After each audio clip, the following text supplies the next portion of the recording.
around 5:10 or 5:15. We're now joined by Taylor McHargue, former Rice quarterback, college football analyst. He has Rice in East Carolina coming up this week. But, Taylor, let's get into a couple of the games. First of all, let's start with Oregon's bloodshed of Colorado and how easy they made that look. Yeah, look, it was a level set of expectations, and we talked about this last week. But Colorado has Coach Prime and what that team has done, bringing in 80 new guys, going 3-0 to start the season, beating TCU in week 1. All of that is still incredibly impressive. But they still have a roster that is full of guys that were transfers in, some of which were 2s and 3s at the places that they transferred in from. And you saw that, right? And it was especially in the front 7 on the defensive side, offensive line play for Colorado. That's a very physical team. They had to play at Oregon, which is notoriously a tough place to play. And look, Oregon and that offense with Bo Nix, they're one of the favorites in the Pac-12 right now. That's a team that may end up in the Final Four in the playoffs in this sport. Colorado's not there yet. And so you're probably going to get another look at that again this week against USC. And that's okay. That doesn't mean that the hype train is just completely over and now it's all falling apart. It's just a level set of expectations. And I think you're seeing some people come back down to earth with, they started 3-0 and you've got people talking about how this may be a Final Four team and all that stuff was nonsense. You're seeing now it's still incredible what they've done and what that staff has done in a short period of time. But look, this is probably a 6 or 7 win team, which is still way ahead of expectations for what I think we all thought Colorado was going to be in the first year under Coach Prime. Absolutely, yes. I mean, making a bowl game, I think, would be a huge deal for them, no doubt about it. Taylor, how much have you been able to watch Sam Hartman and Notre Dame? Big game, obviously, last week, and the tough loss to Ohio State, but now turn right around and head to Duke and face Riley Leonard and Mike Elko in a very feisty Blue Devil squad in a big game. Just what have been your thoughts on Hartman and the change that he's made for the Irish and obviously a huge game this weekend? Huge game this weekend, and Duke getting their first opportunity ever to host College Game Day. I think it's going to be an incredible atmosphere for them. You talked about Riley Leonard and that team. Look, Duke, this was not a flash in the pan when they beat Clemson. This is obviously they're still undefeated, a well-coached, disciplined, talented football team. It's not like they just have a Riley Leonard, a future NFL quarterback, and then it's a bunch of 2 and 3 stars running around. There's some legitimate talent on this team. Notre Dame, if you're a Duke fan, I think you probably wish that Notre Dame would have won and that, this would have been a potential trap game. Instead, now Notre Dame knows, okay, we have to have our full attention on everybody the rest of the way to have a hope at making the playoffs later in the year. Specifically to Sam Hartman, I was surprised how well Ohio State took away the big play, the explosives just in general from Notre Dame. I think that's something that Sam Hartman brought from Wake Forest and his ability as one of the most electric and on-time, accurate deep ball passers we have in the sport. You didn't see that against Ohio State as much. Now, it was a little bit of an old-school football game where there wasn't a ton of explosives on either side. I think for Notre Dame, the biggest thing is just to get over the hangover of that loss. Saw Joe Alt talk about the left tackle, how he stayed up until 5 a.m. after that game, felt like he was going to throw up afterwards. He was so sick at how they lost the game. I think that's what I'm looking for is how quickly do they bounce back? Does it look like there's any sort of hangover? Because if there is, Duke's going to make them pay for it. Taylor McHargue with us on 365 Sports every Thursday at this particular time. So Texas and Kansas. Man, KU can score, and their defense is playing pretty well. Texas at another level. It appears they're not just talented. They've always had that. But they have some grit to them.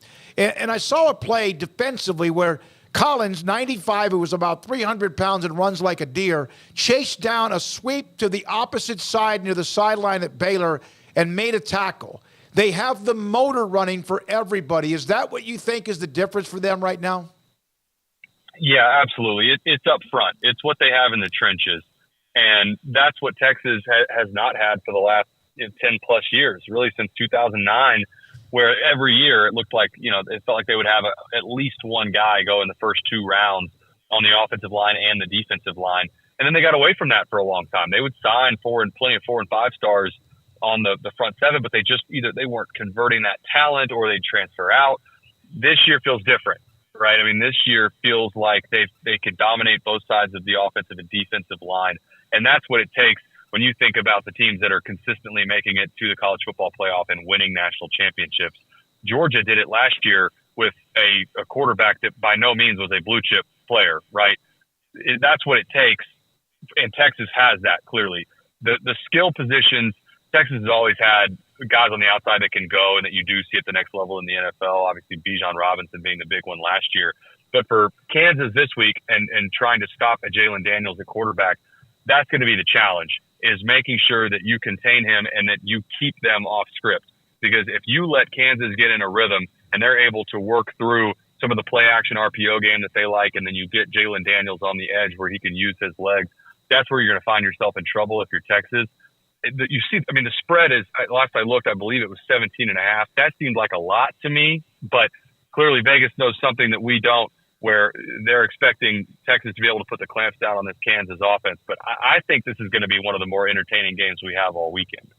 Taylor, I'm kind of putting you on the spot here, but the Pac-12 is just so fascinating. How would you right now rank like the top 3 quarterbacks in that league?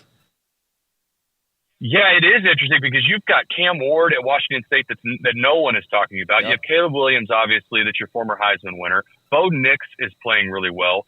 Penix at Washington looks like he may be a Heisman finalist. I mean, how you rank those guys top down, in some ways I don't think it's fair because they haven't – I want to get into the conference slate. Sure. I think Caleb Williams is one. I think it's probably safe to say that. He's going to be the first overall pick. But then behind that, Penix, Bo Nix, Cam Ward, I think if you could make a case for any one of those guys at 2, and we don't even have Cam Rising back. Right. He's still hurt. At some point when he comes back, it's by far the deepest league in college football in terms of quarterback depth. And it could not to get off topic, but it goes back to how upsetting and unfortunate it is that conference is going away. Yep. Because this is going to be such a fun year for that conference. Top-down talent for all these teams and the quarterback talent. What do you think of Texas A&M losing Connor Wegman and now Max Johnson taking over? Obviously, nice to have him in that room. It could have been, debilitating had they not. But, just what do you make of the way Wegman was playing before the injury and now what that means for the Aggies moving forward?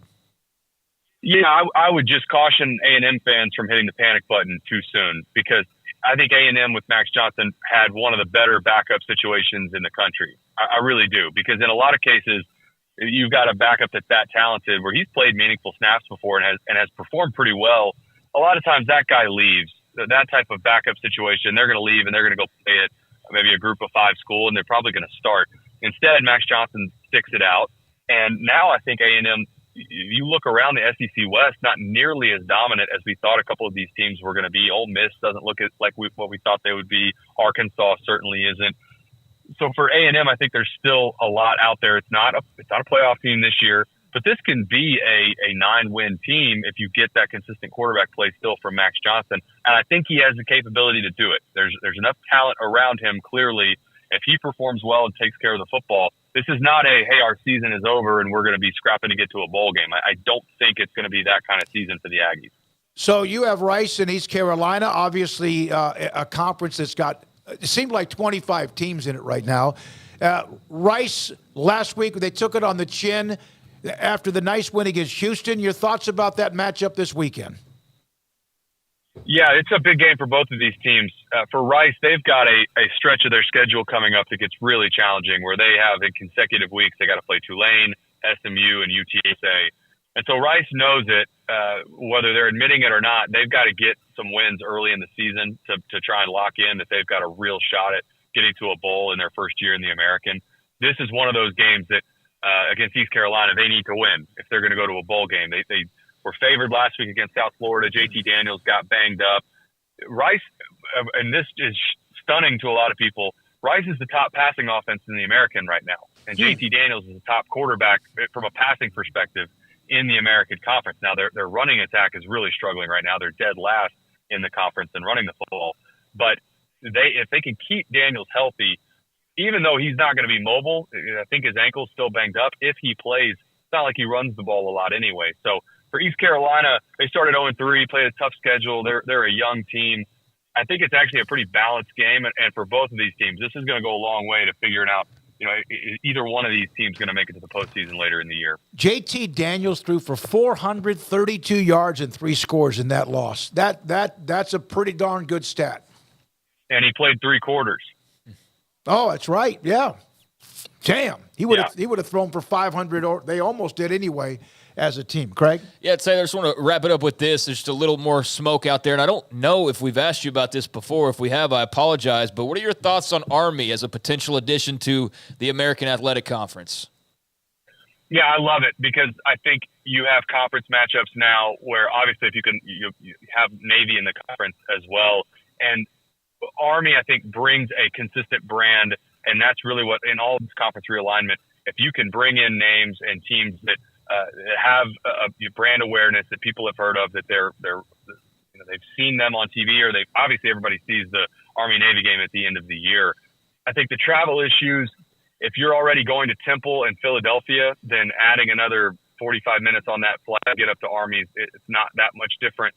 And for the conference, I think obviously with SMU leaving, Army replacing SMU, I don't think that's exactly even, but it's not as drastic as what the Americans saw before with some of the teams that left and then who they backfilled with. I still think it's a pretty solid conference. I mean, if you look top down at the American from a group of 5 perspective, they're right behind the Mountain West this year from a power ranking perspective. And I think Army certainly helps with that. They're just like Navy, where once every couple of years they'll pop up and have a 9 or 10 win season. And people always pull for the academies. It's like their second favorite team. You have your favorite team, and then if you're not playing one of the academies, you pull for them to win. I always thought that it was never going to happen, but it would be great to have all of them in a conference just for the road trips and tradition. It would just be great. Air Force has had their nice run. Navy under Coach Ken had their great run, and Army seems to be pretty solid right now. That would be great just for the traditions, the trips, to go see the places at the academies. Thank you, Taylor. Have a great broadcast, and we appreciate your time.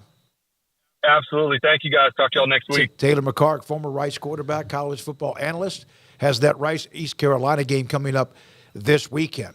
Craig Smoak.